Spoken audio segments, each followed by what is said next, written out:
नौजवानों, ये लड़ाई तुम्हारी है। अगर आज मजलिस लड़ रही है तो ये नौजवानों को उनके रोशन मुस्तकबिल के लिए, नौजवानों का रोशन मुस्तकबिल हो। ये मैं क्यों कह रहा हूं? ये मैं इसलिए कह रहा हूं कि अंग्रेजी का एक लफ्ज है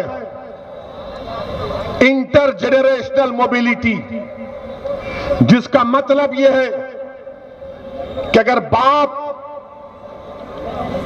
इतना कमाता था तो बेटा बाप से ज्यादा आमदनी है। अगर बाप इतना पढ़ा था या मां इतनी पढ़ी थी तो बेटा और बेटी अपने मां और बाप से ज्यादा पढ़ेंगे। आपको मालूम, उत्तर प्रदेश के मुसलमानों, भारत में दलितों का, हमारे हिंदू भाइयों का, ईसाई भाइयों का, सिख भाइयों का, अगर उनके वालिद मिसाल के तौर पर साल में अगर 5 लाख कमाते थे तो उनका बेटा उनके वालिद से, उनके पिताजी से ज्यादा कमाता है। अगर उनके वालिद इंटर पास थे, 12वीं पास थे, तो बेटा ग्रेजुएट है।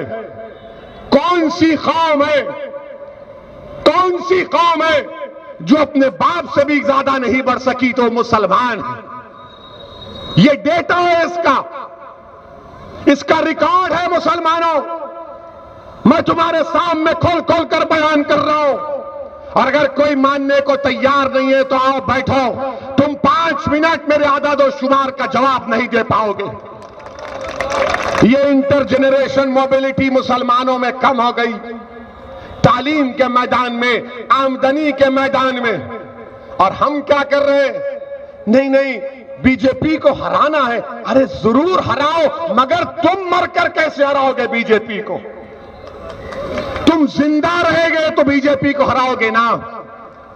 तुम हमेशा अपनी तमाम ख्वाबों को, अपनी उम्मीदों को, अपने बच्चों के रोजगार को, अपने बच्चों के तालीम को, तुम उसको खबर बना देते हो, बर्बाद कर देते हो।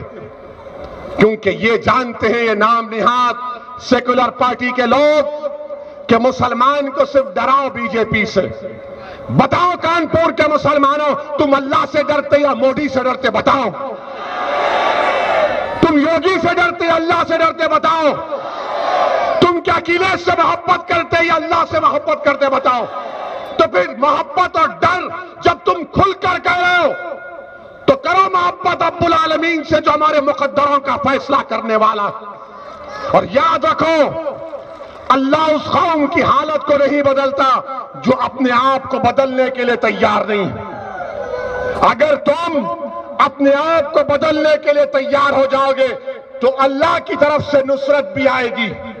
तुम एक कदम आगे बढ़ाओ, तुम एक कदम आगे बढ़ाओ, कुदरत तुम्हारे कदमों में लाकर कामयाबी को रख देगी। कब तक तुम कदम बढ़ाओगे इन जालिमों की तरफ जिनको तुमने सत्ता दी, इख्तिदार दिया? बताओ मुसलमानों को क्या मिला? खैरात मिली, खैरात मिली मुसलमानों को। मेरे अजीज दोस्तों और बुजुर्गों, ये सियासत है, और सियासत में आपको अपने वोट की अहमियत को जानना पड़ेगा।